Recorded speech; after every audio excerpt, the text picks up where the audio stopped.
کل جماعتی حریت کانفرنس نے کہا ہے کہ پاکستان کی مسلسل سیاسی، سفارتی اور اخلاقی حمایت مقبوضہ جموں کشمیر کے عوام کے حق خود ارادیت کے حصول کے لیے ان کی منصفانہ جدوجہد میں زبردست حوصلہ افزائی کا باعث ہے۔ حریت کانفرنس کے ترجمان نے سری نگر میں جاری ایک بیان میں پاکستان کے نگراں وزیر اعظم انوار الحق کاکڑ کی جانب سے گزشتہ روز آزاد جموں کشمیر قانون ساز اسمبلی سے اپنے خطاب میں کشمیری عوام کی امنگوں کی ترجمانی کرنے پر ان کا خیر مقدم کیا ہے۔ انہوں نے کہا ہے کہ پاکستان نے ہمیشہ کشمیریوں کی خواہشات اور اقوام متحدہ کی متعلقہ قراردادوں کے مطابق تنازع کشمیر کے حل کی حمایت کی ہے، تاہم بھارت کے ہٹ دھرمی کی وجہ سے یہ تنازعہ آج بھی حل طلب ہے۔ حریت ترجمان نے عالمی برادری پر زور دیا ہے کہ وہ بھارت پر دباؤ بڑھائے کہ وہ خطے میں مستقل امن کو یقینی بنانے کی غرض سے اس دیرینہ تنازع کے حل کے لیے پاکستان کی کوششوں کا مثبت جواب دے۔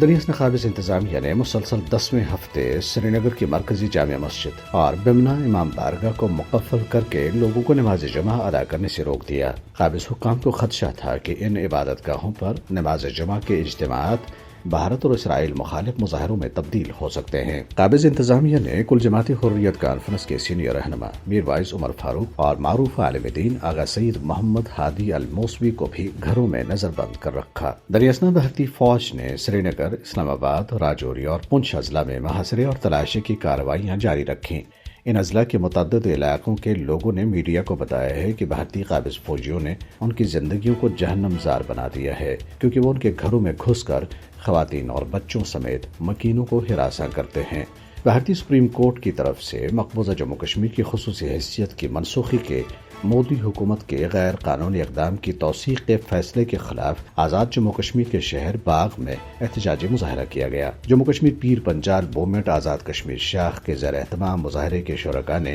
بھارت کے خلاف شدید نعرے بازی کی۔ ادھر لندن میں برطانوی قانون سازوں، انسانی حقوق کے کارکنوں، پریکٹیشنرز اور امن کارکنوں نے پارلیمنٹ میں ایک کانفرنس کے دوران بھارتی سپریم کورٹ کے مقبوضہ جموں کشمیر کے بارے میں غیر منصفانہ فیصلے کو اقوام متحدہ کی قراردادوں کی خلاف ورزی قرار دیا۔ انہوں نے کہا ہے کہ جموں کشمیر اقوام متحدہ کی طرف سے تسلیم شدہ متنازع علاقہ ہے اور بھارت کو اس کی حیثیت تبدیل کرنے کا کوئی حق نہیں ہے۔ مقررین نے عالمی برادری کو جموں کشمیر میں آزادانہ اور منصفانہ رائے شماری کے حوالے سے اپنی ذمہ داریاں یاد دلائی ہیں تاکہ کشمیری اپنے مستقبل کا فیصلہ خود کر سکیں۔ کانفرنس کی میزبانی تحریک کشمیر برطانیہ کے صدر فہیم کیانی نے کی اور اس کی صدارت رکن پارلیمنٹ پال بریسٹو نے کی۔